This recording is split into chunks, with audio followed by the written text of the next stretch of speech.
기술쟁이 AI입니다. 자, 어제에 이어서 계속 데이텀에 대해서 얘기를 해보도록 하겠습니다. 어제 이제 데이텀의 이제 시각적 표현을 어떻게 하느냐, 그거 이제 기호의 규격이라든가 뭐 그런 것들 알아봤고, 그 다음에 이제 그 다음에 했던 게 이제 데이텀 표적이라는 거를 얘기를 했어요.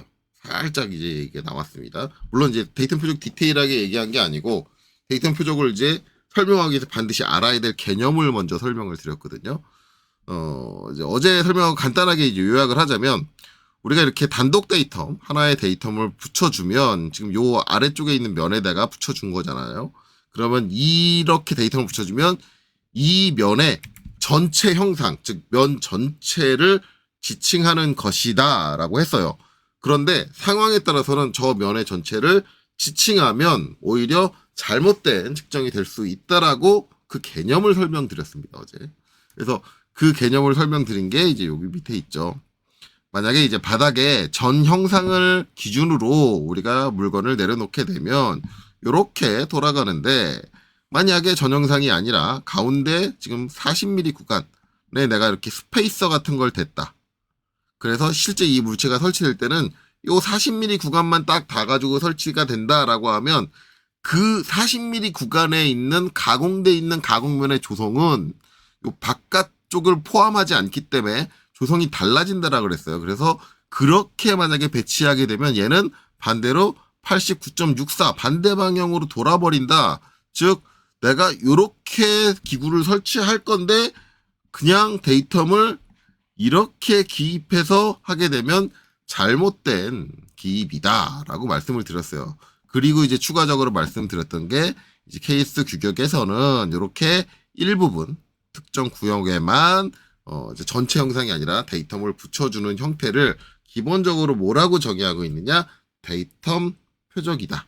이제 데이텀 타켓이다라고 정의를 하고 있다. 근데 이제 제가 개인적인 이제 의견을 붙였던 거는, 어차피 이 데이텀 표적이라는 게 지금처럼 이렇게 하나의 데이텀 표적만 존재한다고 하면 이거는 그냥 단독 데이텀으로 봐도 무방하지 않겠냐, 표시만 해주면 되지 라고 했는데, 이건 어디까지나 제 개인적인 생각인 거예요. 개인적인 생각이고, 실제 케이스 규격에서는 저 데이텀 표적이라는 게 단독으로 사용된다 하더라도 일단 명칭적으로는 저 부분은 데이텀 표적이다. 그러면 제가 이거를 단독 데이텀으로 봐도 무방한 거 아니냐라고 얘기한 이유는, 원래 데이텀 표적은 데이텀 표적 기호가 따로 있어요. 이렇게 안 생겼어요. 따로 있는데, 저건 그냥 일반적인 단독 데이텀이 붙어 있잖아. 그러니까 저건 단독 데이텀으로 봐도 무방한 거지. 라고 제가 개인적인 의견을 얘기했던 거 뿐입니다. 어쨌든 케이스 규격에서는 전형체가 아닌 일부 형체를 지정을 했다. 그건 무조건 데이텀 표적, 데이텀 타켓이다라고 정의를 하고 있습니다. 자, 그래서 이제 그 전반적인 얘기를 했고, 이제 이거를 이해를 했으면 이제 데이텀 표적에 대해서 좀 더 디테일하게 알아볼 필요가 있어요. 그래서 5.2.3의 데이텀 표적에 대한 내용을 볼 겁니다. 자, 일단 첫 번째 일반 사항이 나와 있는데, 일반 사항은 이제 여기까지 나와 있습니다. 그래서 데이텀 형체를 확립하는데 완전한 전형체를 사용하기가 바람직하지 않을 경우, 이런 경우죠. 예, 않을 경우 단일 형체의 일부를 이제 지칭을 합니다. 지칭을 하는데, 이 지칭하는 일부는 면일 수도 있고 직선일 수도 있고 점일 수도 있다. 세 가지 유형 중에 한 가지일 수 있다라는 거를 얘기하고 있고요. 그들의 치수와 위치를 이런 식으로 표현을 해준다. 근데 일반적으로 이 치수를 표현할 때는 제가 어제도 말씀드렸지만 TED, 이론적으로 정확한 치수를 사용을 합니다. TED를 위치를 나타낼 수 있다. 그리고 이 부분들을 데이텀 표적이라고 부른다. 저 일부를 사용하는 걸, 그러니까 어떤 형체의 전형체가 아니면 일부면 걔는 무조건 데이텀 표적이라고 부른다라고 확실하게 정의를 해주고 있습니다.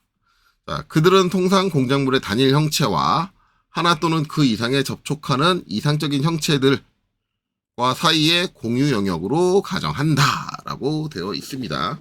예, 좀 복잡한 말이 써 있죠. 이제 요 뒤에 말은 그런가 보다 하고 넘어가면 될 것 같아요. 자, 데이텀 표적은 이제 데이텀 표적 기호로 나타낸다. 그쵸? 제가 기호가, 이건 데이텀 기호잖아요.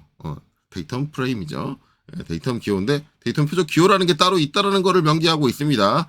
이 기호는 데이텀 표적 프레임과 데이텀 표적 기호 및 두 기호를 연결하는 인출선으로 구성돼 구성까지 명기를 해주고 있어요. 어떻게 구성된다.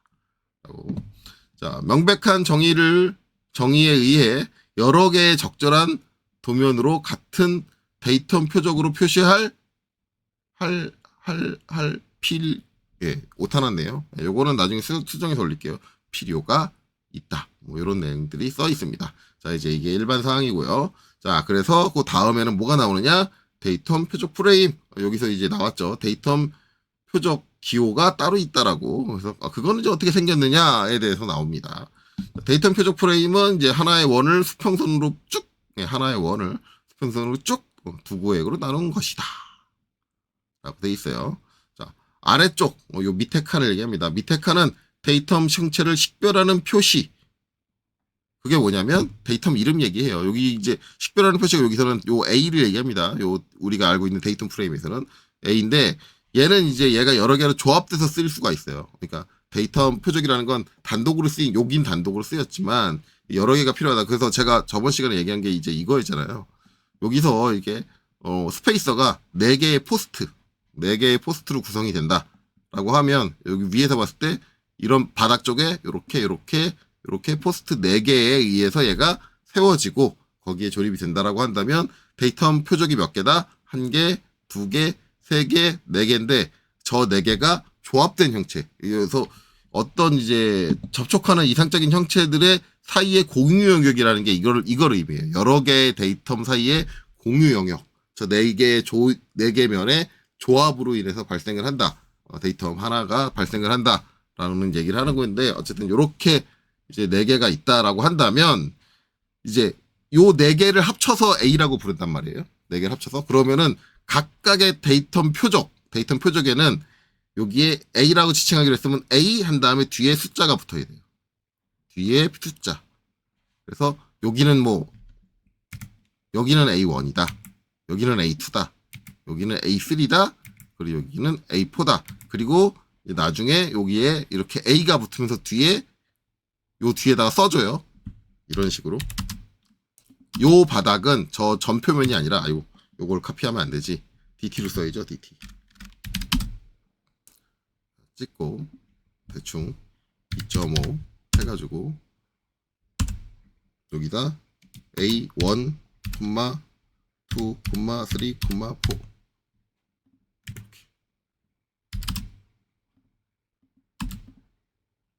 뭐 이런 식으로 써줘요. 뒤에다가. 지금 문자 사이즈가 다르다라고 하는데 지금 이거는 제가 지금 케이스 규격대로 한 게 아니라 뭐예요? 전산응용 기능사 규격대로 했기 때문에 문자 높이가 얘는 얼마? 3.5죠. 3.5로 돼 있기 때문에 이제 사이즈가 다른 겁니다. 요건 양해해서 보세요.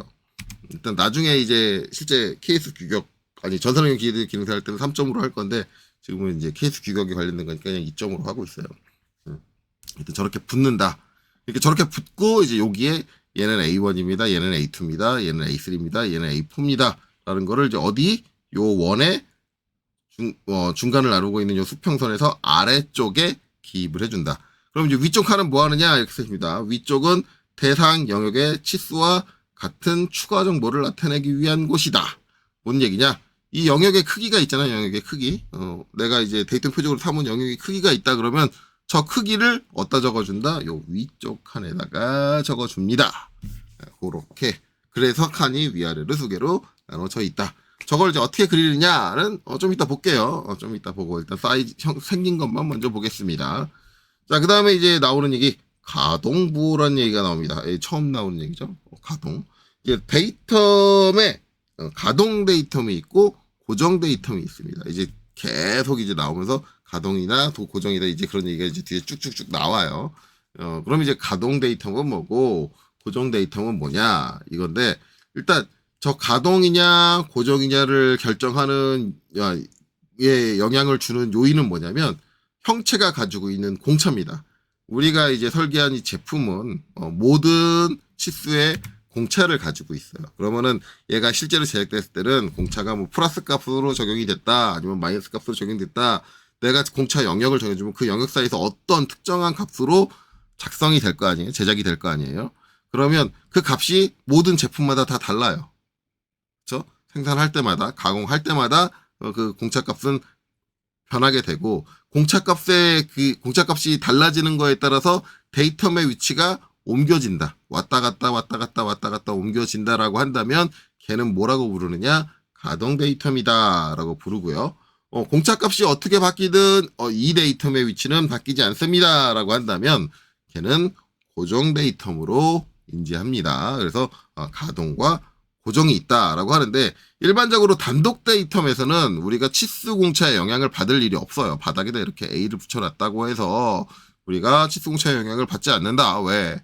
얘는 그냥 이 면 하나를 얘기하고 있는 건데 치수가 어떻게 되든 이 면에 영향을 받을 리가 없다. 그래서 우리가 여러분들이 일반적으로 알고 있는 전산응용 기계들 기능사에 붙여준 데이텀에서는 가동 데이텀, 뭐 가동 기호 뭐 이런 것들은 전혀 본 적이 없을 거예요. 네, 없을 건데 실제적으로는 데이텀의 형태에 따라서는 이제 가동 데이텀이 존재한다. 근데 이제 그 특성이 어디서 나오느냐? 여러 개의 데이텀의 위치, 즉 이렇게 전형체가 아닌 일부 이렇게 여러 개의 데이텀 타켓이 조합될 때 특정 데이텀 타켓이 고정이 돼버리면 나머지 데이텀 타켓들은 형체가 제작되는 그 제작 공차에 의해서 위치가 가변이 되는 경우가 거의 대부분이에요. 여러 개를 조합하다 보면. 그래서 고정 데이텀과 가정 데이텀을, 가동 데이텀을 나누고, 이런 특성이 일반적으로 조합적으로 데이텀을 조합해서 사용하는 데이텀 표적에서 많이 발생을 한다. 그래서 데이텀 표적에는 그 가동에 대한 부분이 나와 있다라는 거예요. 그래서 이제 가동 부호라는 게 존재를 한다라는 거죠. 그 부호에 대한 설명이 뒤에 쭉 써 있는데, 결과적으로 생긴 건 어떻게 생겼다? 가동 부호는 이렇게 생겼다. 즉 요 원에다가 이렇게 화살표 모양을 붙여주는데, 단 이 화살표 모양은 방향이 항상 일정한 게 아니라 가동 방향과 일치시켜서 작성을 합니다. 만약에 수평으로 가동한다 그러면 지금 여기 그려져 있는 건 이 데이텀은 수평으로 위치가 왔다 갔다 할 수 있습니다. 공차 영향을 받아서. 그런 의미고, 얘는 이렇게 수직으로 돼 있죠. 이 데이텀 표적은 수직으로 위치가 왔다 갔다 합니다 라고 돼 있고, 여기는 특정 각도가 나와 있죠. 얘는 이 각도 방향으로 왔다 갔다 가동이 됩니다. 그런 데이텀 표적입니다를 표시해 줄 수 있어요. 그래서 만약에 가동되지 않는 고정 데이텀 표적이다 라고 한다면 요 기호만 사용이 되고, 가동 데이텀 표적이다 라고 한다면 이렇게 화살표를 같이 써서 어느 방향으로 가동이 되는지를 명기해 줘야 된다라는 거예요. 그렇죠? 그래서 이렇게 됐다. 자, 기호 형태가 어떻게 생겼는지는 알아봤습니다. 자, 그 다음에 이제 나오는 건 데이텀 표적 기호다. 네, 데이텀 표적 기호. 이제 요게 이제 데이텀 표적은 데이텀 표적 기호로 나타낸다라고 써 있고, 그 다음에 여기서는 데이텀 표적 프레임이 나왔고, 그 다음에 데이텀 표적이라는 게 표적 기호라는 게 나왔죠. 그래서 처음에 설명된 게 요 이제 첫 번째 데이텀 표적 프레임이 나온 거고, 그 다음에 표적 기호라는 게 나옵니다. 요 표적 기호는 뭐냐면 이제 데이텀 표적이라는 게 전체 형상이 아니라 그 형상의 일부분을 데이텀으로 삼는다잖아요. 그러면 그 일부분이 어느 정도 크기고 어떤 형태인지를 알아야 돼요. 그거를 표현하기 위해서 사용되는 게 데이텀 표적 기호다. 근데 이거의 형태가 위에서 이제 처음 설명됐을 때 면일 수도 있고 직선일 수도 있고 점일 수도 있습니다 라고 했는데, 그 점일 때는 어떻게 표현하느냐 가 첫 번째로 나옵니다. 그래서 점일 때는 이렇게 X 표시를 해서 표현을 해줍니다.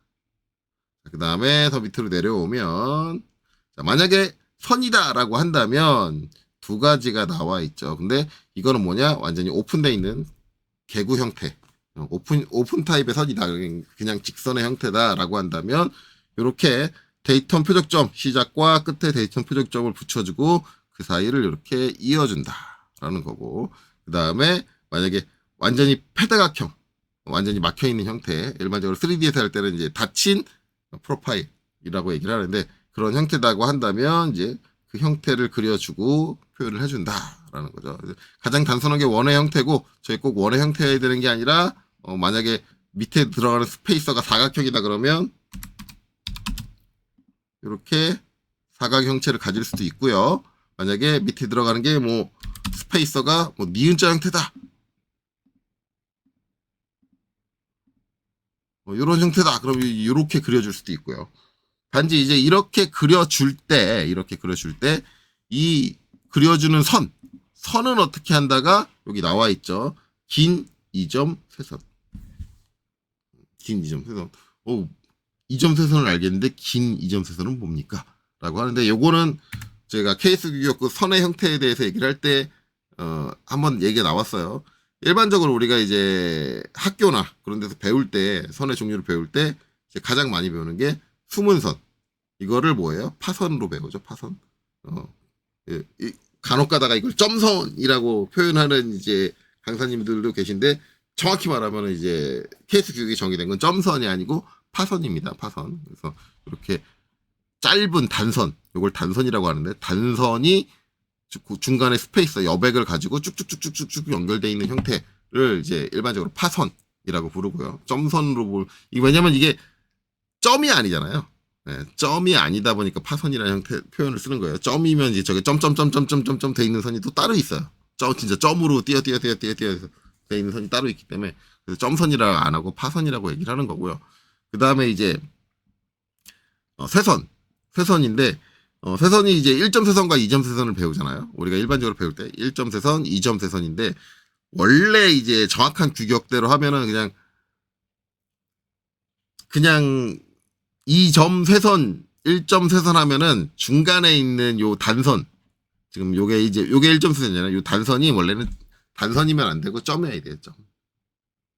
그래서 제가 예전에 선 종류에 관련된 케이스 규격을 정리해서 올려드린 문서를 보면은 저거를 그냥 1점 세선이라고 하고 1점 장세선이라고 얘기해요.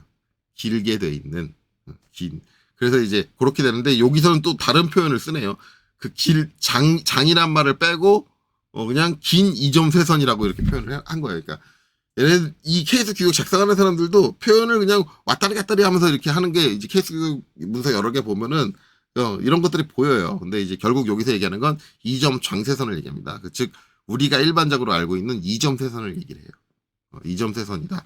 그래서 가는 2점 세선으로 표현을 해준다라는 거예요. 그래서 이제 얘 같은 경우는 이제 뭘로 해주면 되겠어요. 이제 이렇게 작성을 하고 가상선으로 보내주면 되겠죠. 이렇게 그려주고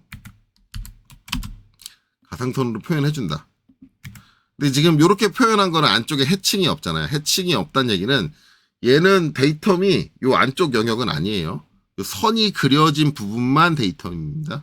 여기만 선으로 이렇게 요 부분만 잡아야 됩니다. 데이텀으로 그렇게 얘기를 하는 거예요. 그렇죠? 만약에 이게 선이 아니라 면이라고 한다면 2점 장세선으로 이렇게 그려놓고 그 안에다 뭐를 추가해야 된다? 해칭을 추가해줘야 이 전체 내부 영역까지 포함하는 면으로 이제 데이텀 표적을 구분한다. 그 형태나 크기를 구분을 한다라는 거죠. 그래서 이제 이렇게 해야 된다. 이제 이렇게 세 가지 형태로 데이텀 표적을 표시할 수 있습니다까지 나와요. 그리고 이제 마지막으로 남은 게 뭐예요? 이제 한 가지 요소가 더 남았죠. 요 위쪽에서 설명을 했을 때 기호 나왔고 두 기호를 연결하는 인출선이 필요합니다. 그 인출선의 형태가 이제 그 다음에 나오겠죠. 인출선은 이렇게 됩니다. 그래서 이제 이렇게 나온다.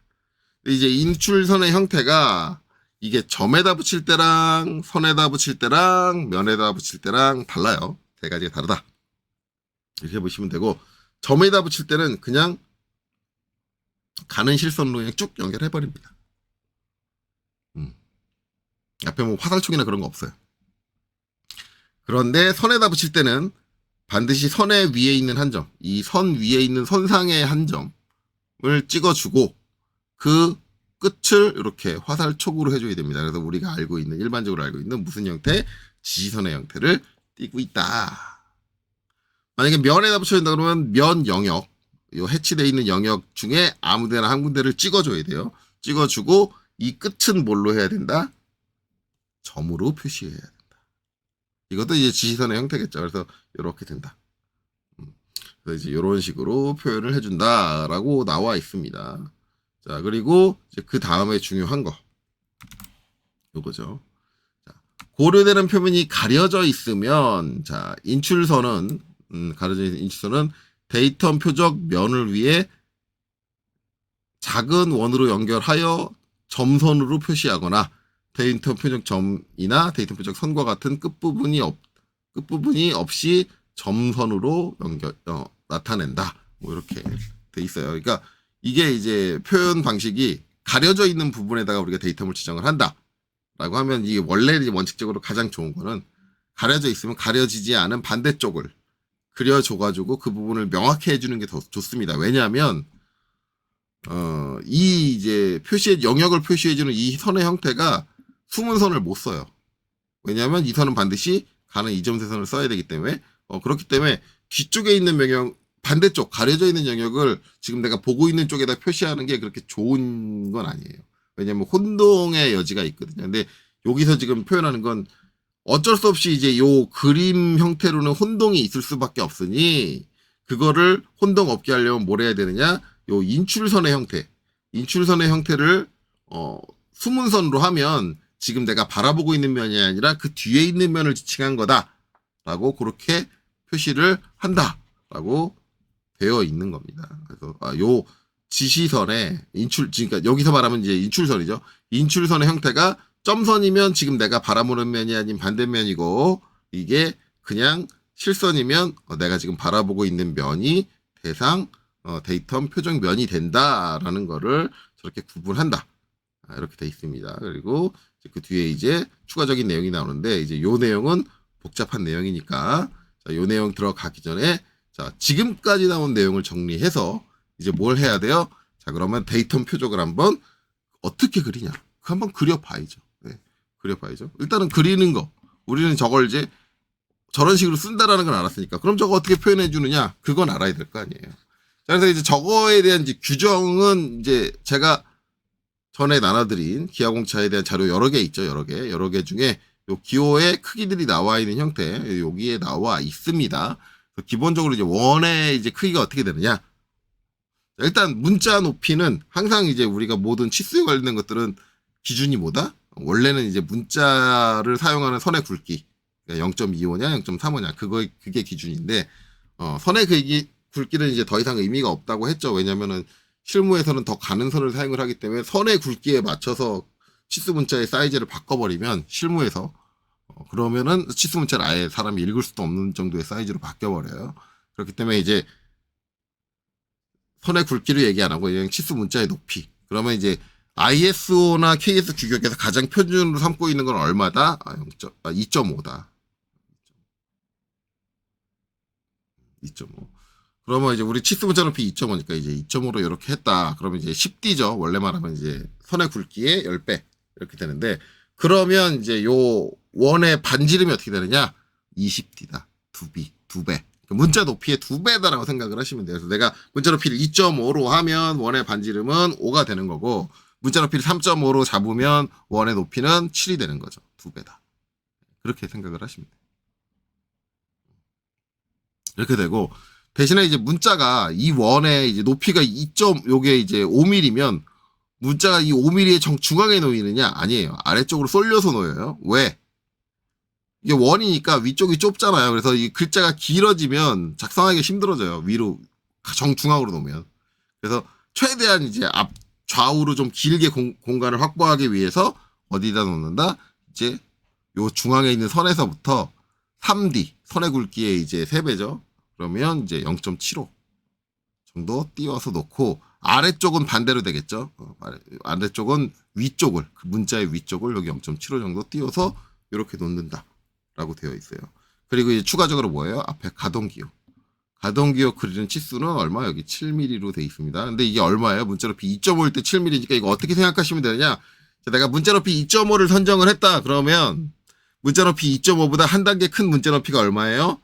KS 교육상에서는 3.5죠. 3.5. 한 단계 큰 문자 높이의 2배만큼 화살표가 나올 수 있도록 빼준다라고 생각을 하면 되는데 솔직히 이 부분은 꼭 이렇게 하실 필요는 없다. 이제 기본적으로 요 원의 형태는 이제 요 치수를 맞춰주시는 게 좋은데 요 앞에 화살표의 형태는 굳이 요거를 맞출 생각을 안 하셔도 상관없지 않냐. 이건 개인적인 생각입니다. 어쨌든 KS 규격에 적용된 거는 이제 비율적으로 형태가 정해져 있으니까 이런데 이거 이렇게 그리려고 하면 너무 복잡하니까 그냥 이 원 그리고 대략 이거 뭐 60도로 그리면 뭐 어때요? 지금 요거 이제 7mm 하면 저거 60도는 안 될 건데, 그렇죠? 이게 60도가 아니라 30도. 30도보다 크죠? 40인데, 30도로 해도 되고, 근데 30도라면 좀 길게 나오겠다. 길게 나오니까 한 50도 정도? 50도 정도로, 25도에서 50도 정도로 그려도 상관없지 않나. 그러니까 본인이 편하게 하고, 저게 이제 시각적으로 봤을 때, 우리가 눈으로 봤을 때, 가동 기호다라는 걸 식별할 수 있을 정도로만 그려주시면 된다. 제 개인적인 생각은 그래요. 그래서 너무 저기 앞에 이제 가동 기호에 케이스 규격에 맞추는 이제 그 크기에 대해서는 너무 민감하게 받아들이지 않아도 되지 않냐라고 생각을 합니다. 어쨌든 이제 전체적인 사이즈가 이렇게 된다는 걸 알았으니 붙여볼게요. 붙여보는 건 이제 어디다 붙일 거냐면 여기다 붙일 거예요. 여기다. 요건데 요거 하나 복사를 해서 자, 여기 데이텀 타켓이 4개가 있죠. 데이텀 표적이 4개가 있습니다. 4개가 있는데 그 중에 하나를 잡죠.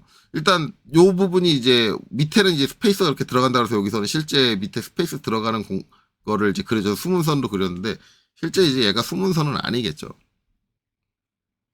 수문선은 아니고 만약에 이제 요게 이제 데이텀 내가 표적을 지시하는 거다 그러면 얘가 무슨 선이어야 된다? 얘네들이 전부 다 가상선이어야 된다. 전부 다 가상선으로 그려져야 된다. 이렇게 그려져 있는 거죠. 요렇게 그려졌는데, 요렇게 그려놓으면 이제 딱 이제 CAT 2급 공부하신 분들은 바로 손 들고 저한테 얘기합니다. 선생님, 가상선과 외형선이 겹쳤습니다. 감점! 딱 저한테 이렇게 얘기해요. 선생님, 감점! 그러면 이제 저는 한마디 합니다. 상관없어. 출력하면 안 보여.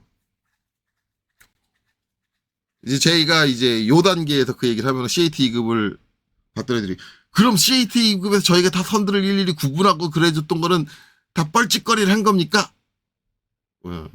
이제 열받죠. CAT 2급 열심히 배운 학생들은. 그리고 그거 똑바로 선 구분해 주느라 막 가상선하고 형상선하고 딱 일직선이 됐을 때는 그거 중간에 막 2mm 띄워주라 그랬는데 선생님 힘들게 그거 안 띄웠다고 막 뭐라고 하고 막 구박했는데 이제 와서 그렇게 얘기해버리면 저는 뭐가 됩니까? 네. 근데 원래 원칙적으로 하면은 CAT 2급이 맞아요. 원래 그렇게 해줘야 돼요. 구분을 해줘야 되는데, 요 2단계에 오면 이제 CAT 2급 자격시험이 아니잖아요. 실무잖아요. 실무에 오면은 안 해요. 왜냐면 외형선은 0.5mm로 출력이 될 거고, 그 다음에 여기는 가는 선이잖아요. 가는 2점 세선이니까 얘는 0.25mm로 출력이 될 건데, 이렇게 겹쳐 있으면 어떻게 돼요? 0.5mm만 보이겠죠. 그러니까 실무에서는 아무런 영향을 주지 않아요, 이게. 그러면 CAT 2급도 합리적으로 그렇게 가야 되는 거 아닌가요? 라고 하는데, CAT 2급은 그 기본적인 개념을 제대로 알고 있느냐를 평가하는 시험이니까 그렇게 보면 안 돼요. 일단 기본적인 개념을 알고 나중에 업무 효율을 위해서 개인적으로 좀 편하게 쓰겠다라는 것과 아예 개념도 모르고 그냥 편하게 쓰는 거는 완전히 다른 얘기거든요. 그러니까 그렇게 너무 확대 해석하지 마시고 그렇다고 해서 이 선을 무조건 다 안 자르느냐? 지금 이게 운 좋아서 외형선이니까 안 자르는 거지 그건 아닙니다. 이거 만약에 얘가 어디 가려진 부분이다. 그래서 수문선이다 라고 하면 잘라주셔야 돼요.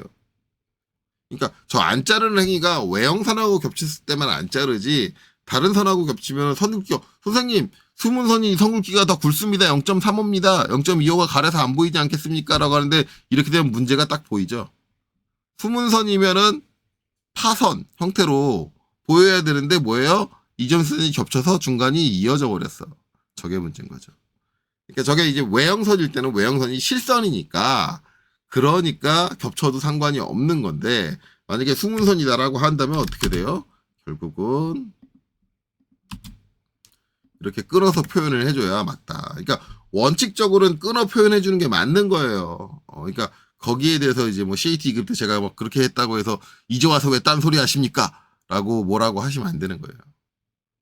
근데 이제 2단계쯤 왔으면 이렇게 개념을 알고 있는 상황이라고 한다면 이 상태에서는 굳이 저거를 자르려는 노력은 안 해도 된다. 전산응용 기재도 기능사라든가 아니면 실무는 자격시험은 CAT 2급 시험은 아니니까 다른 개념으로 접근을 하는 거니까 자, 어쨌든 그렇습니다. 그리고 이제 이게 이제 영역이니까 해치는 넣어줘야 될 거 아니에요, 해치. 자, 그래서 여기서 해치 패턴을 안시 30일로 지정을 하고, 영역은 이제 요렇게 요 안쪽 두겠죠. 요렇게고, 여기는 구멍이니까 당연히 영역이 없겠죠. 그냥 이렇게 지정을 할게요. 그리고 나서 엔터. 요렇게 해치를 이제 네 군데 다 넣어야겠죠. 귀찮으니까 복사로 하겠습니다. 네 군데를 다 넣어야겠죠.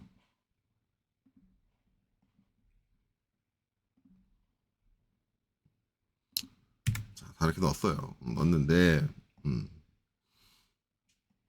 자, 어쨌든 이렇게 놓고 이제 지정을 해줘야겠죠. 이 면을. 그래서 이제 얘를 지정을 할게요. 그러면 이제 이걸 그려야 돼. 그렇죠? 그럼 이제 아까 사이즈 얘기 나온 대로 그립니다. 자, 서클. 중심점 찍고. 자, 우리가 문자 높이 2.5를 쓴다 그랬어요, 지금. 그러면은 여기 원의 반지름은 얼마다? 5다.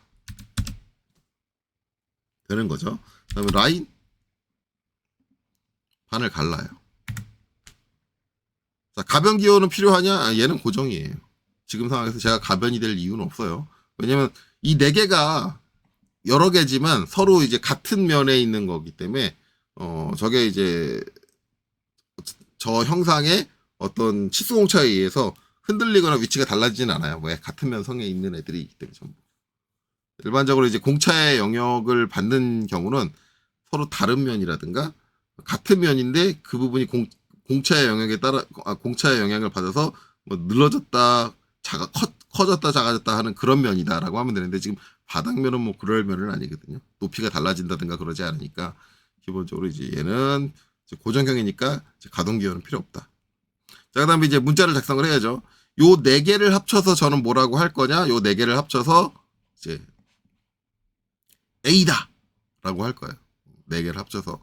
그러면은 여기서 이제 얘가 첫 번째니까 A1이다라고 이제 이름을 써줄 거예요. 근데 그걸 어디다 쓴다 그랬어요? 여기 아래쪽에다가 A1이라는 명칭을 어디다 쓴다? 아래다 쓴다. 이거 문자 어떻게 작성을 하느냐? 이제 DT.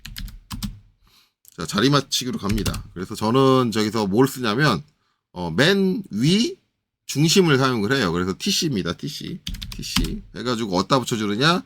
요 수평선의 중간점에다가 딱 붙여줘요. 그리고 문자 높이는 여기 2.5죠. 2.5를 입력을 하고 엔터. 그 다음에 회전각도 없으니까 엔터. 그 다음에 커서 깜빡깜빡 되면 여기서 A 그리고 A1 이렇게 입력을 하겠죠. 그리고 엔터 쳐서 끝내면 됩니다.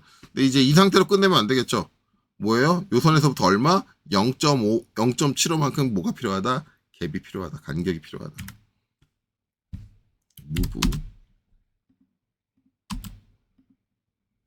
0.75 이렇게 봐도 되고요. 이제 요걸 0.75로 안 보시는 분도 계세요. 이건 해석하는 거에 따라 좀 다른데 0.75가 아니라 1mm다. 뭐 이렇게 보시는 분 4D다.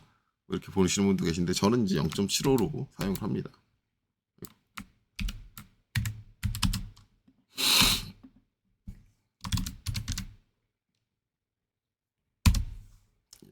이제 저걸 0.75로 할 거냐 어떻게 할 거냐는 거는 KS 규격 원본을 찾아보세요. 원본을 찾아보시고 여러분들이 칸의 수를 세가지고 제가 앞에서 한번 얘기를 했지만 제가 여기 자료 제가 드린 자료 여기가 아니네요. 제가 드린 자료에는 이렇게 치수 형태로 적어드렸지만 실제 이거 이렇게 작성 안 돼 있다 그랬죠. 어떻게 작성돼 있냐? 이런 식으로 모눈이 있고 모눈에 들어가 있다. 그럼 모눈의 한 칸을 0.25로 봐서 문자 높이가 2.5일 때 만약에 문자 높이가 3.5다 그러면 모눈의 한 칸을 3.5mm로 봐서 그 비율적으로 이제 그 모눈 개수 세야 돼요 일일이. 세려도 피곤해 죽겠어요 아주 그냥. 예. 근데 어쨌든 저게 비율적인 거니까 모눈으로 표현해 주는 게 가장 확실한 거긴 한데 어쨌든 그걸 세 가지고 봐야 된다. 그래서 그 여러분들이 모눈 세 보고 저기 0.75가 맞다 아니면 그러니까 3D가 맞다 4D가 맞다는 여러분들이 판단하세요. 제가 틀렸을 수도 있습니다. 근데 중요한 건 아니에요. 여기를 조금 띄우고 이제 여기를 많이 띄운다가 중요한 겁니다. 예. 이건 여러분들 편하실 대로 하시고 위쪽에는 크기를 적어야 되는데 이게 DDI 크기가 얼마냐? 20이네요. 그러면 여기다 위에다 뭐라고 적어주느냐? 자, DT 자리 맞추기 J 바꿔줍니다. 아까는 이제 위에 중간을 잡았다면 중심을 잡았다고 한다면 이번에는 아래쪽 중심을 잡습니다. BC 해가지고 마찬가지 여기 중간점에다 놓고 그 다음에 문자높이 2.5 회전각도 없고 여기서 프로 C 그 다음에 22 이렇게 작성을 하죠. 그 다음에 이제 무브 위로 0.75 이렇게 띄워준다. 그래서 이렇게 작성을 한다.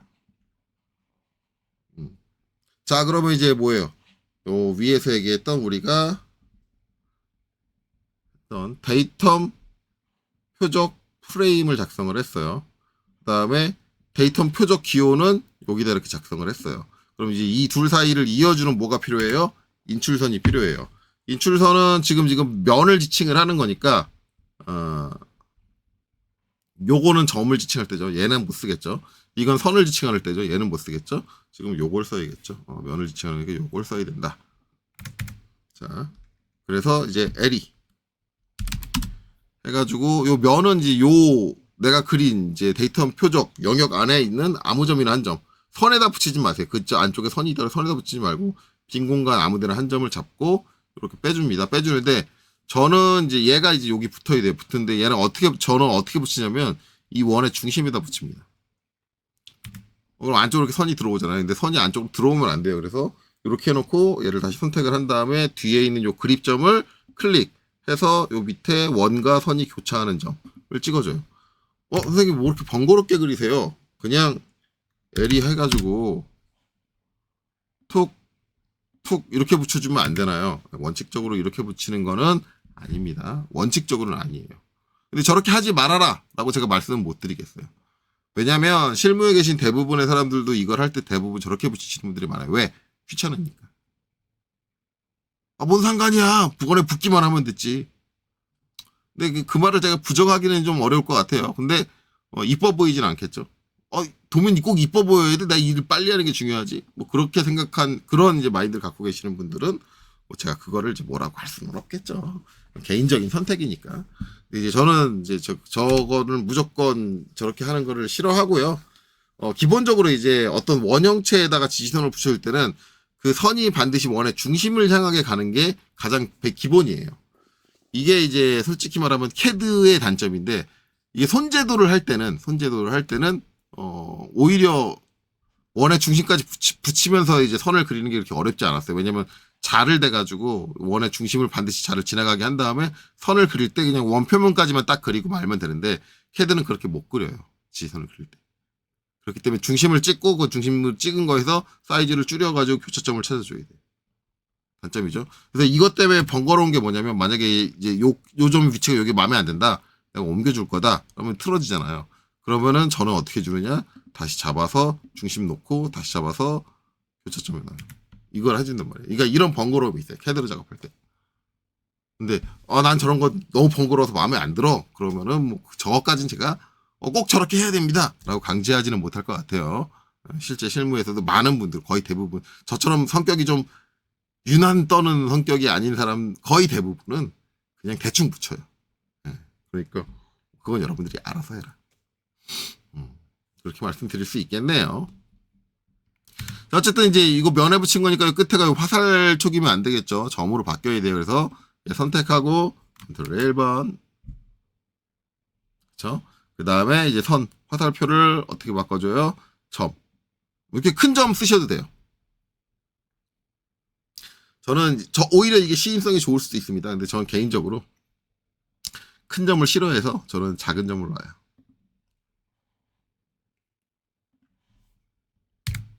전 뭐가 이렇게 크게 들어가는 게 싫더라고요. 큰 점 쓰셔도 돼요. 큰 점 쓰는 게 시인성은 더 좋을 수 있어요. 자, 그래서 이제 이런 식으로 작성을 한다.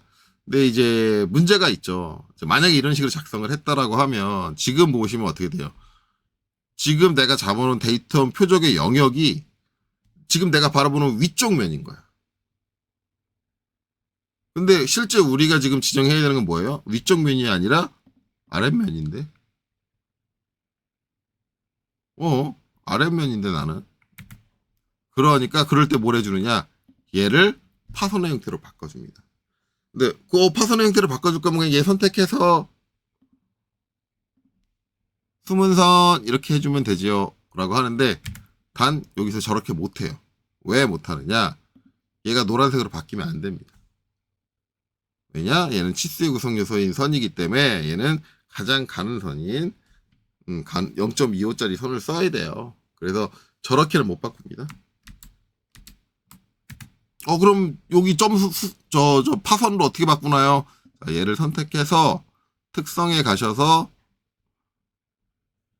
여기 선종류가 세 번째 칸이죠. 세 번째 칸을 가서 히든으로 바꿔주시면 됩니다. 그래서 얘가 지금 내가 바라보는 거에서 내 시선 방향이냐 아니면 시선의 저 뒤쪽에 있는 뒷면에 대한 거냐를 구분해 주는 게 뭘로 구분해 주느냐, 얘가 파선의 형태이냐 아니면 실선의 형태이냐를 가지고 구분을 해준다. 그래서 이렇게 해서 이게 뭐예요? 이렇게 하나, 그 다음에 이렇게 둘, 이렇게 셋, 넷 해서 A1, 뭐 A2, A3, A4 이렇게 지정이 돼야 되는 거죠. 그럼 이 네 개를 조합해서 하나의 데이텀이다라는 걸 어떻게 표현을 해주느냐? 여기 데이텀 기호를 이렇게 붙였잖아요. 그럼 요 뒤에다가 dt 대충 쓸게요. 뒤에다가 문자 높이는 지금 얘 문자 높이 이거 전산환경 기계도 기능 사고 있는 게 3.5로 했었거든요. 3.5로 기입할게요. 3.5로 해서 조각도 없고 A1, 2, 3, 4다.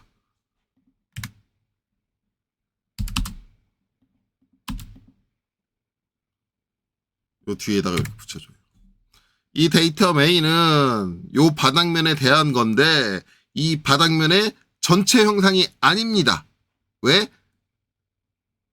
A1, A2, A3, A4를 조합한 단독 데이텀입니다. 라는 거예요. 요 네 개의 데이텀 표적을 조합해서 나오는 단독 데이텀 A입니다. 이 전형체가 아닙니다. 이렇게. 그래서 단독 데이텀을 여러 개를 쓸 때는 이런 식으로 표현을 해준다. 지금 여기 나머지 거 안 붙였는데 붙였다고 쳐요. 네. 시간이 걸리니까 이렇게 된다. 그럼 이제 여기까지 이제 이 기호를 그리는 걸 했는데 이 기호 그리는 거 너무 힘들다. 우리 기아공차처럼 TOL 이렇게 작성해 주는 거 이거 없냐라고 한다면 아예 없다고 보기에는 조금 애매해요. 있어요. 저런 역할을 해줄 수 있는 기능이. 솔직히 말하면 얘 때문에 있는 건 아니에요. 이거 데이터 표적을 해주기 위해서 있는 건 아닙니다. 그 기능이. 있기는 있어요. 그렇게 해줄 수 있는 방식이. 그게 뭐냐면 지시선의 기능이 있어요. 근데 이게 지시선의 형태가 세 가지잖아요. 리더, 일반적인 리더, LEAD가 있고, 그 다음에 퀵 리더, LE가 있죠. 그 다음에 멀티 리더, M 리더가 있죠. MLD가 있는데, 요거에 관련된 기능은 MLD밖에 없어요. 근데 이거를 하기 전에는 한 가지 꼭 해줘야 될 게 있어요. 뭐냐? 멀티 리더 스타일을 지정해줘야 됩니다.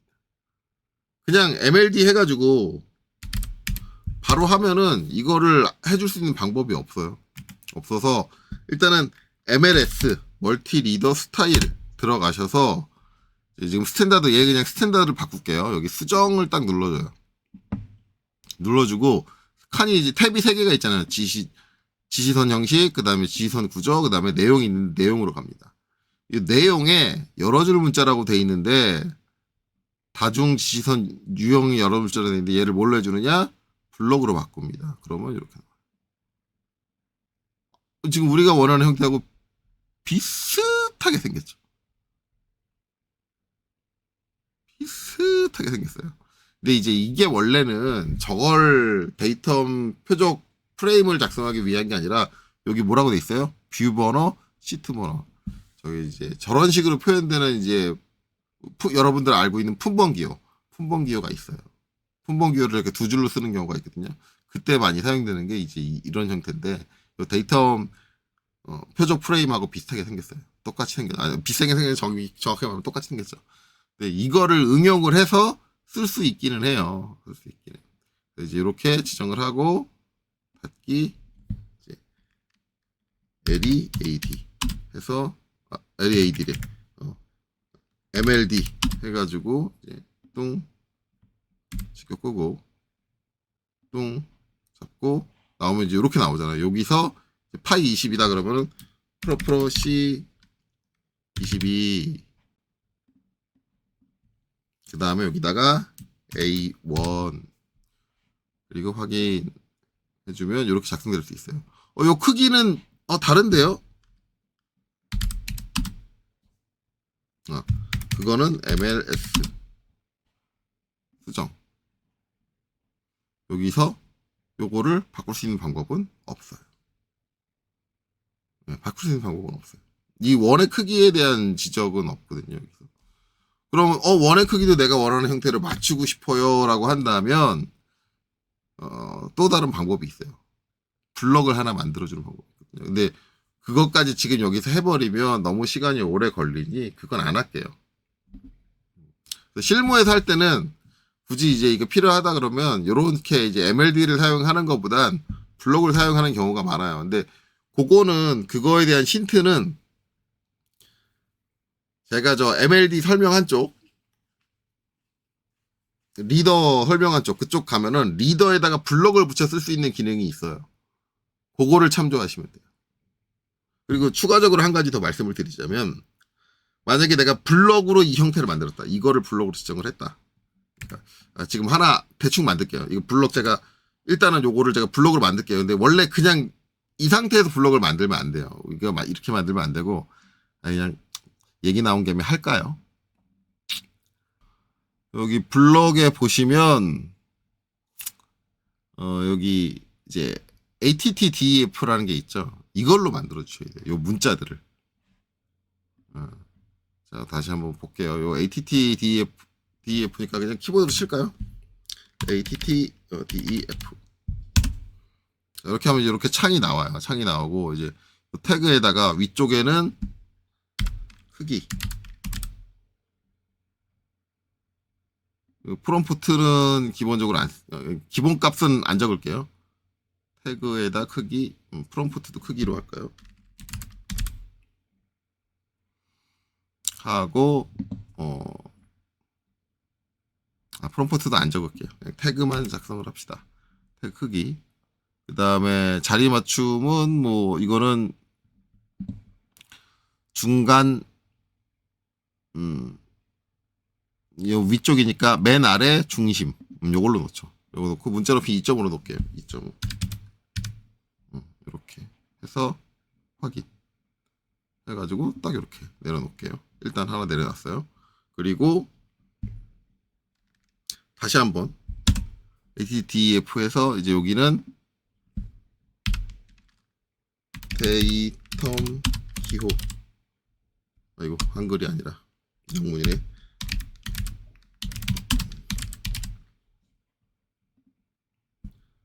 데이텀 기호 작성을 하고 문자 높이 똑같이 2.5 하고 이제 여기 정렬은 맨 위 중심 이렇게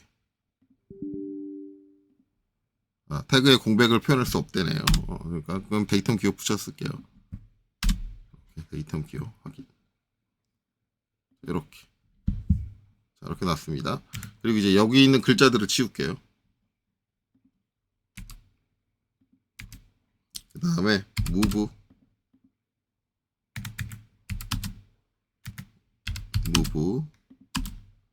ins 자 여기를 여기다 붙여주고 move 얘는 ins 인서트 포인트 여기를 여기다 붙여주고 똑같이 move 위쪽으로 직격 켜서 0.75 옮겨주고요. 그 다음에 얘는 아래쪽으로 0.75 이거 안 하려고 했는데 하는 게 나을 것 같아서 이렇게 하고 요걸 이제 블럭으로 만들 거예요. 블럭 만들 때 B 엔터 요건 제가 이제 지정해서 쓸 거니까 이름을 줄 거예요.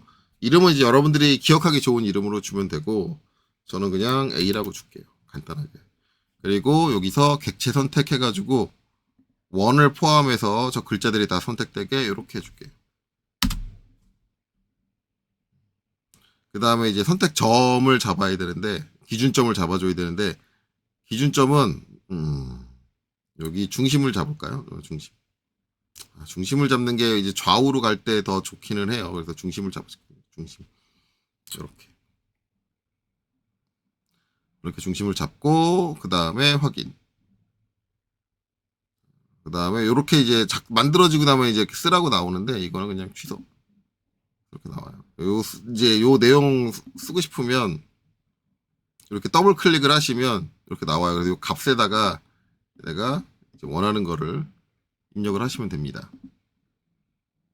값에다 요거 선택을 하고 값에다가 데이텀 기호는 A1 입력을 하면 이렇게 입력이 되죠. 만약에 이제 위에 칸을 쓰고 싶다 그러면 여기서 크기를 선택하고 여기는 프로 C 22 이렇게 하면 작성이 가능해져요. 그래서 이렇게 블록을 만들었거든요. 이 블록을 만들어 놓고 나면 자 리더로 한번 해볼게요. LEAD 리더로 해서 땅 직격 끄고 대각 찍고 그 다음에 여기서 선을 하나 직격 켜서 빼주시는 게 좋아요. 왜냐면 얘 이제 요 끝이 어디 연결되냐면 얘 중심에 연결되는데 요 튀어나오는 거리가 있잖아요. 이거 일단 중심 없이 그냥 한번 해볼까요? 저거까지 처리가 되나? 이거는 제가 안 해봐가지고 저도 잘 모르거든요.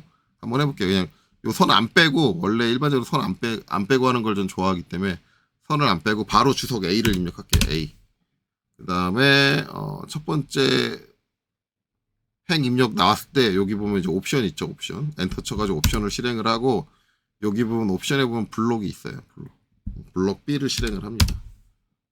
그리고 블록 이름으로 방금 전에 만든 A를 입력을 해줘요. 그리고 엔터. 이렇게 나와요. 그래서 이제 얘를 원하는 위치에다가 내려놓고 이제 비율은 엔터 엔터 엔터 3번 입력을 하고 그 다음에 여기다 데이텀 기호 A1 A2로 할게요. 2 그 다음에 크기 프로 C 22 하면 이런 식으로 나와요. 이런 식으로. 요 지금 지선 중간에 연결이 안 되잖아요. 어쨌든 이게 바로 이렇게 붙일 수 있긴 나와요. 중간에 이제 지선 인출선이 아까 제가 수평하게 안 하니까 인출선이 안 나오는데 수평하게 다시 한번 해볼게요. LEAD 수평하게 하면 나오겠죠. 이렇게 하고 어차피 하는 거 여기다 붙여줄게요. 여기 필요하니까 여기다 놓고 직격 끄고 놓고 그 다음에 주석 수평선 하나 뺀다 그랬죠. 수평선 하나 빼주고 그 다음에 A 그 다음에 옵션 엔터 그 다음에 블럭 B 그 다음에 이름 A 해서 얘를 요 끝점에다 딱 붙여줘. 그리고 엔터 하나 둘 셋 하고 데이텀 기호 A1 크기 프로 C 둘둘 그렇죠? 그리고 이제 뭐 해주면 돼요? 그냥 이렇게 해서 화살촉 바꿔주시고 그 다음에 특성에서 선 종류를 반대면이니까 수문선 히든으로 바꿔주시면 돼요. 그렇죠? 그래서 블럭을 이용을 하면 선생님 요거는 안 꺾였는데 이건 꺾여도 돼요. 이건 상관없어요. 제가 이제 안 꺾이는 타입을 좋아해서 그런데 저건 꺾여도 상관없습니다. 그래서 이렇게 하면 된다. 이게 블럭을 만들어 놓으면 아까는 멀티리더에서밖에 이 기능이 없었는데 이거를 멀티리더에서 쓸 수도 있고 그 다음에 지금 리더에서 쓸 수 있고 퀵리더에서 쓸 수 있어요. 퀵리더는 이제 L이죠. L. 여기 대충 아무데나 찍고 자, 직격 끄고 자, 빼고 얘도 이제 요건 빼줘야 될거예요. 수평하게는 수평하게 적절히 요 빼줄 때 길이는 요 반지름을 넘어서게 그러니까 저 반지름이 5mm니까 한 6mm 해볼까요? 6mm 뺄게요. 6mm 빼고 그 다음에 문자 폭은 지정 안 하고 여러 줄 문자 나왔을 때 이렇게 되네요. 이거는 맞다. 중간에 옵션을 못 바꾸니까 잠깐만요. 제가 깜빡했어요. 리더하고 착각했는데 얘는 이거를 작성 중간에 저걸 지정해 줄 수 있는 옵션이 안 나와요. 이렇게 하고 그 다음에 F8 방금 전에 했던 거랑 똑같이 6mm 하면은 중간에 옵션이 하나도 안 나오기 때문에 이거를 퀵리더를 가지고 할 때는 뭘 해줘야 되냐면 L이 하고 엔터를 먼저 쳐서 설정으로 들어가서 여기 주석 가셔가지고 얘를 블록 참조 이렇게 있죠. 얘를 선택을 하셔야 돼요. 그 다음에 확인. 그 다음에 저걸 먼저 설정을 먼저 지정을 해주고 찍고 직접 끄고 선택하고 그 다음에 다음 점으로 쭉 F8 키고 6mm 빼주고 그 다음에 여기서 데이텀 이름 A 데이텀 이름 블록 이름 A 입력을 하고 엔터. 이렇게 나오죠. 그럼 얘를 요 끝에다가 톡 놔주시는 거예요. 그리고 엔터를 한 번, 두 번, 세 번 해주면 아까랑 똑같이 나오죠. 그 다음에 A3 여기는 프로 C. 그 다음에 확인. 프로 C만 했네. 22를 써야 되는데 뒤에 21을 안 썼네요. 22 이렇게 하면 되고 얘도 마찬가지로 지선은 끝에를 작은 점 선택하고 그 다음에 선 종류를 소문선으로 놔두면 되겠죠. 자, 그래서 이렇게 해도 가능하다. 그래서 저거를 쓰시려면 블럭을 만들어 주시는 게 훨씬 편해요. 네, 만들어 주시는 게 이런 식으로 지정을 할 수 있다. 자, 그래서 이제 어떻게 작성하느냐까지 했고 블럭 쓰는 거는 웬만하면 오래 걸려서 안 하려고 했는데 한 김에 하는 게 낫죠. 원래 저거 블럭 쪽 제가 아니 블럭이 아니라 지시선 쪽 설명한 쪽 가면 거기 한번 나와요. 나오기는 이게. 그래서 이제 여기까지 봤고 자, 그 다음에는 이제 요런 게 나와요. 이제 가동 데이텀 표적보에 대해서 설명을 하려고 그래요. 이제 가동 데이텀 기호가 이제 이렇게 나왔다라고 하는데 여기는 지금 가동 데이텀 기호가 없죠. 무슨 얘기냐면 여기는 고정이라는 얘기예요. 고정. 그리고 이쪽은 가동이다. 근데 가동 방향이 어떻게 된다? 이렇게 된다. 이거를 이해를 해야 돼요. 이거를 이해해야 돼요. 얘는 가동 방향이 이렇게 된다. 이걸 이해를 해야 되는데 이제 결론적인 얘기를 하자면 지금 여기 A1, A2는 여기는 고정이다. 이 위치는 절대 변하지 않는다. 라고 지금 얘기를 하고 있는 거예요. 그래서 저걸 제가 여기다가 정치수를 줘서 치수 원래 이제 케이스 교인 치수가 안 들어있거든요. 치수를 줘서 비슷하게 만들었어요. 이렇게. 만약에 16에 8이고 이제 이렇게 되고 이 원의 지름이 22예요. 22인데 얘가 공차가 없지는 않을 거예요. 공차를 가지고 있어요. 공차를 가지고 있는데 그러면 이 22의 공차가 만약에 플러스 마이너스 1mm다. 플러스 1mm를 허용을 하고 마이너스 1mm. 제가 1mm라고 되게 크게 공차를 얘기하는 이유는 여러분들 다 아시죠. 제가 계속 얘기하지만 저걸 제가 실제 기하공차에 치수공차에 관련된 그런 값으로 100분의 몇을 하면 여러분들 시각적으로 전혀 안 보이기 때문에 그렇게 하는 거예요. 만약에 그렇게 하면 이제 어떻게 되느냐. 그게 문제거든요. 그러면 얘가 이제 만약에 플러스 마이너스 1mm의 공차를 가지고 있다 그러면 이걸 하나 복사를 할게요.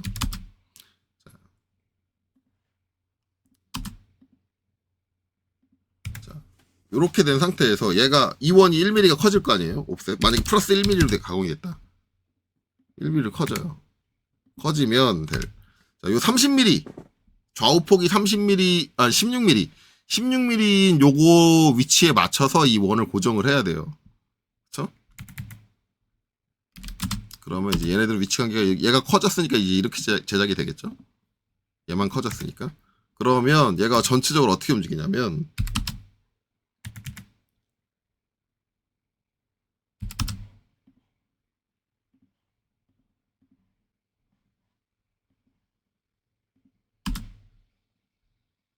여기 교차점에서 이 점까지 이렇게 됩니다. 그러니까 원이 커지는 순간 30mm 지점이 이렇게 되는 거예요. 그러면은 저 데이텀이 고정이라고 한다면 바뀌지 않는다라고 한다면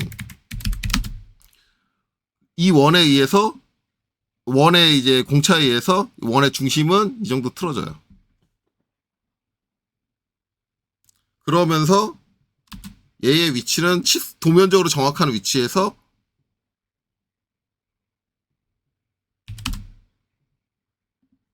똑같이 이 정도가 옮겨지는 거죠. 가변이 된다. 여기 안 잘렸네요. 그러니까 이쪽이 가변인 이유가 이쪽은 고정이라고 했으니 이 공차의 영향을 받으면 이쪽 포인트는 올라갈 수밖에 없다라는 거예요. 여기 왜 안 잘리지?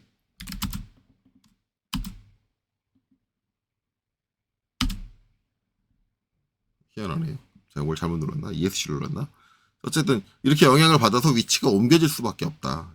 왜냐면 이 폭이 기준이니까.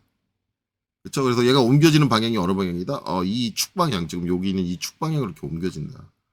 이쪽 데이텀은 청상이 가지고 있는 공차의 영향을 받으니 이쪽을 요 폭을 가진 요 16의 폭을 가진 쪽을 고정이라고 봤을 때 이쪽의 데이텀은 그 제작된 제품의 형상에 반영된 공차의 값에 따라서 이 방향으로 위치가 왔다 갔다 합니다. 도면대로 나오지 않을 수 있습니다.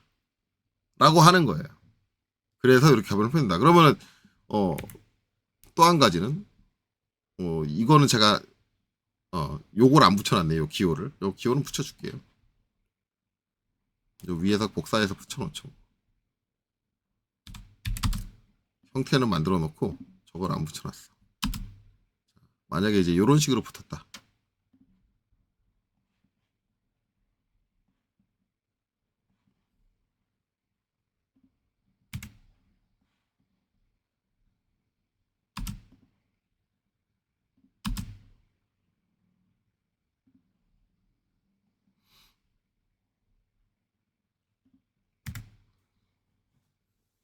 이렇게 붙었다.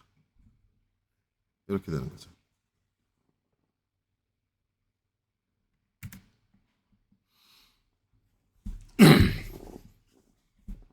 그러면 이제 요 A1, A2는 고정 데이텀이에요. 고정 데이텀. 데이텀 타켓이죠. 네, 데이텀 표적인데 고정 데이텀이에요. 그럼 얘가 고정인데 지금 보면은 요 거리가 이제 뭐예요? TED. 이론적으로 절대적인 값이 나왔잖아요. 값이 나왔으면은 얘는 이쪽으로 바뀐다. 이걸 의미를 하고 있는 건데 그럼 이건 이제 어떤 개념이 되느냐? 똑같이 할게요. 밑에 거랑.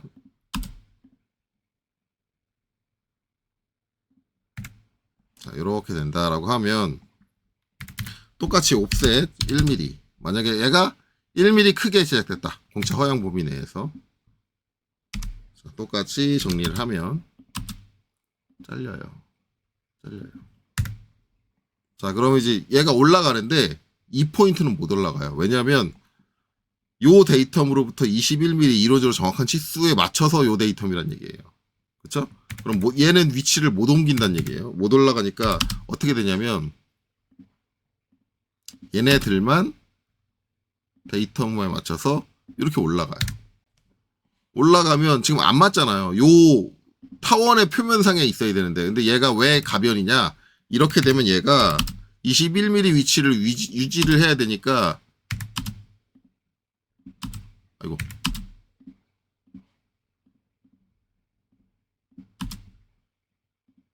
이렇게 가변되는 거예요.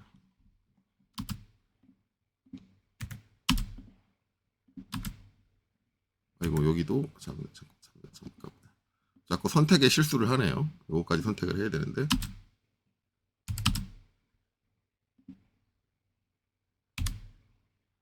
여기도 이렇게. 그러니까 좌우로 지금 그래서 여기서는 이 폭이 얼마가 나오느냐? 13.94가 나오고 여기서는 이 폭이 얼마가 나오느냐? 13.02. 대략 0.1mm, 0.9mm 정도 차이가 확 나버리는 거죠.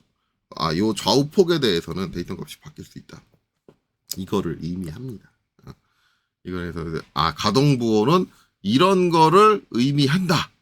라고 여러분들이 이해를 하시면 돼요. 그래서 이렇게 이제 조합이 되는데 이게 이제 데이텀 타켓에 대한 이제 명확한 설명이냐 여기까지는 이제 데이텀 타켓을 이제 데이텀 표적을 어떻게 우리가 표시를 한다. 그리고 가동 기호가 어떤 의미를 가지고 있다라는 것까지만 설명이 돼요. 그래서 이제 이거를 좀 해석을 해봐야 되잖아요. 아직 해석이 안 되는데 그러면 이제 얘는 이 데이텀 타켓이라는 걸 왜 쓰느냐가 가장 중요하거든요. 왜 쓰느냐. 근데 이제 실제적으로 이제 이걸 왜 쓰냐면 지금 요렇게 생긴 이 형상이 어딘가 이제 조립돼서 고정이 되는데 고정될 때 이 원 표면 전체를 이용해서 고정되는 게 아니라 지금 여기 보면 요 점, 요 점, 요 점, 요 점, 이 네 개의 점을 이용해서 고정이 된다라는 얘기예요. 실제 조립될 때. 그렇죠? 그리고 이제 요 두 개는 요건 A고 요건 B니 통합된 데이텀은 아니에요. 통합된 데이텀은 아니고 분리돼 있는 데이텀.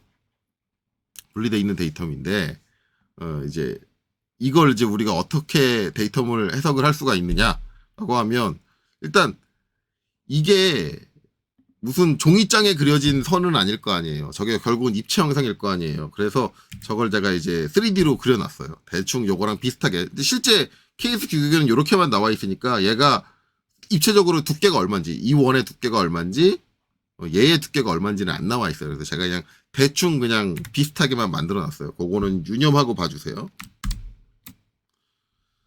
자, 전에와 똑같이 이제 나오는 건 이제 퓨전입니다. 예, 퓨전에서 이제 제가 이렇게 만들어놨어요. 그래서 대략적으로 여기가 이제 경계가 명확하니까, 물론 이제 얘가 더 돌출된 걸 수도 있고, 얘가 더 돌출된 걸 수도 있고, 그거는 뭐 상황에 따라 다른데, 그거에 대해서 케이스 규격이 안 나와 있으니까, 저는 이제 원이 더 돌출돼 있고, 얘가 이렇게 돼 있는 형태다. 이렇게 돼 있는데, 지금 요거를 이제 우리가 측정을 하려면 어떻게 해야 되느냐. 그게 문제거든요. 그래서 측정 지그를 제가 만들어 놨어요. 자, 일단, 여기가 절대적으로 16mm, 그리고 여기가 절대적으로 이제 이론적으로 정확하게 STD로 8mm니까 정확하게 대칭인 형상으로 이제 여기 요 부분을 이제 잡아줄 게 필요한데, 이게 입체니까 그 부분이 이제 아마 이제 돌려보면 이렇게 되겠죠. 이 부분이 여기서는 이제 시각적으로 점이지만, 기호도 점이지만 실제는 점이 아니에요. 실제는 이렇게 선일 거예요. 여기서 점이면, 이쪽 면에서 점이면 이쪽이 선이고, 그 다음에 마찬가지 요 아래쪽에서도 이렇게 X 있는 위치에 이렇게 선이 있을 거예요. 즉, 이 물체를 잡을 때 요 A라는 데이터물을 하기 위해선 이 원표면의 전체를 이용하는 게 아니라 이 선과 이 선만을 위해서 이용을 해서 고정을 시켜야 됩니다. 그게 A라는 데이터입니다. 그럼 이 데이터는 어떻게 규정이 되느냐? 이 두 선을 이어주는 면, 즉 A 데이터면 이 면이 돼요. 이 면이 A의 데이터. 그걸 이제 측정하기 위해서는 측정지기가 어떻게 만들어져야 되느냐? 이제 이렇게 만들어지는 거죠.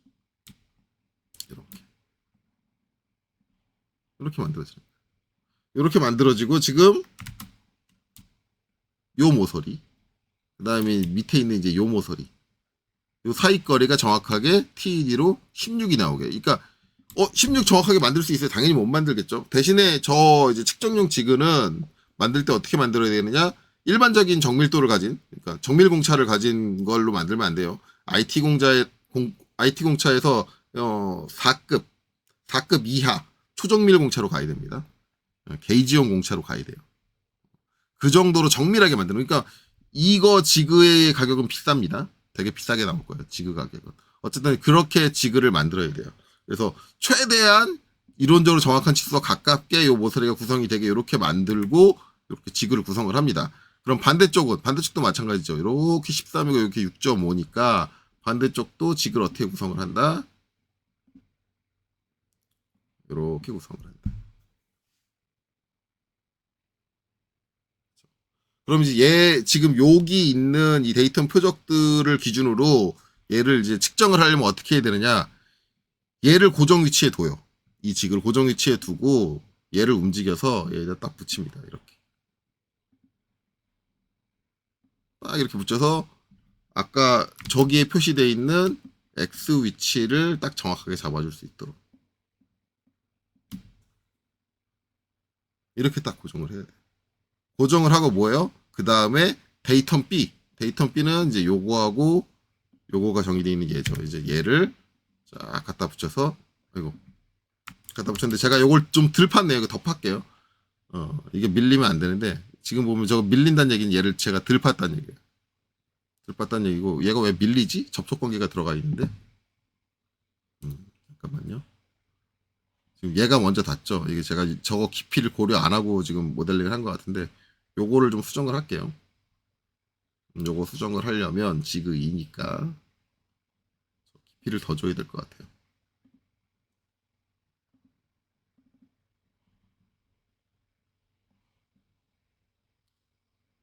전체 깊이를 20으로 주고요. 그럼 한 15 정도 주겠습니다. 15.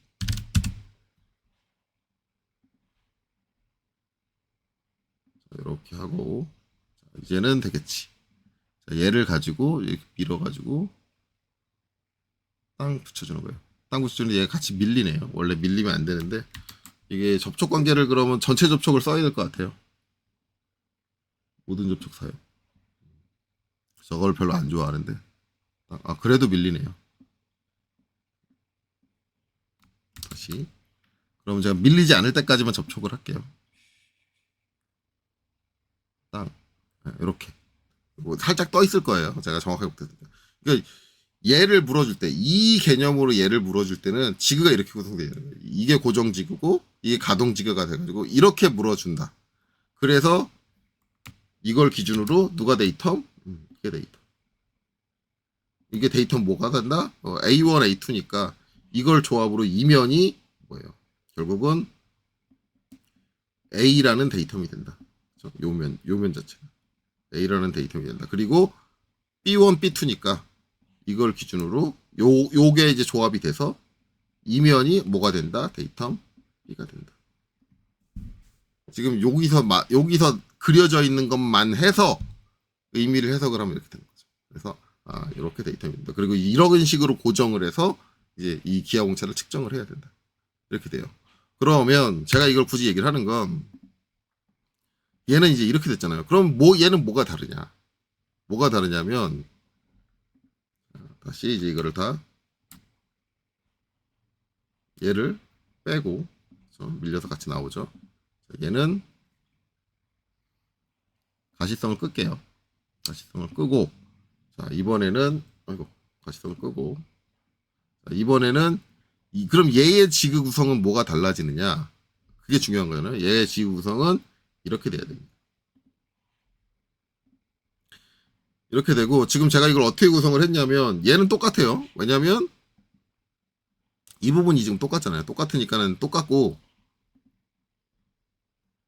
대신에 요 점에서부터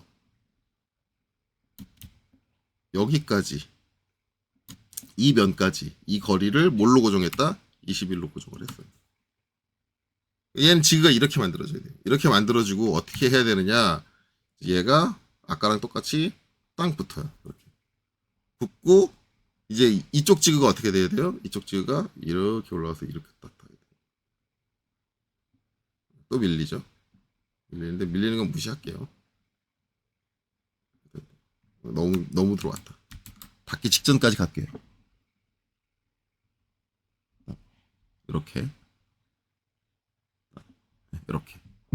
이렇게 물어준다. 그러니까 이 데이텀 타켓이라든가 데이텀 표적이라든가 이런 것들이 되게 복잡하게 구성이 되잖아요. 근데 저걸 복잡하게 구성하는 이유가 얘를 측정하기 위해서 우리가 이제 어떻게 지그를 구성을 해야지 설계자가 의도한 대로 측정을 할 수 있는가 이런 것들이 이 데이텀을 어떻게 내가 설계자가 표시를 해줬느냐에 따라서 다 알 수 있는 거예요.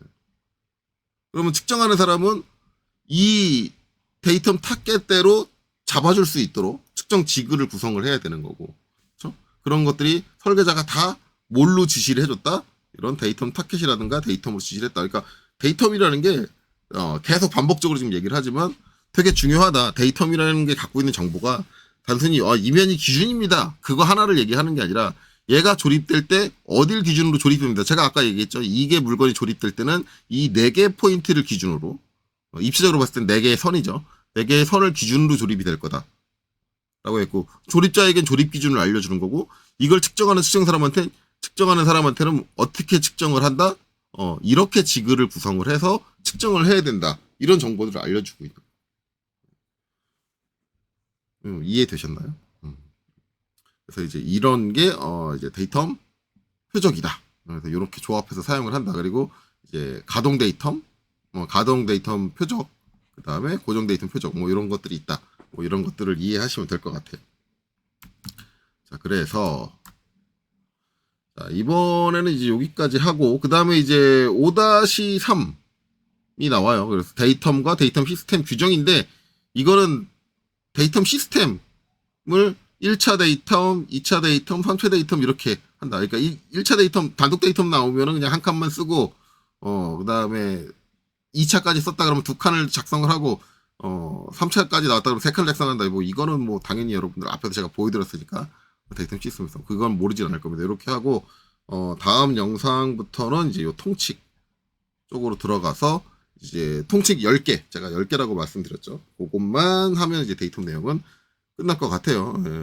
되게 긴 내용인데, 어쨌든, 데이텀 설명, 아직 안 끝났으니까 끝까지 잘 들어두시면 좋겠습니다.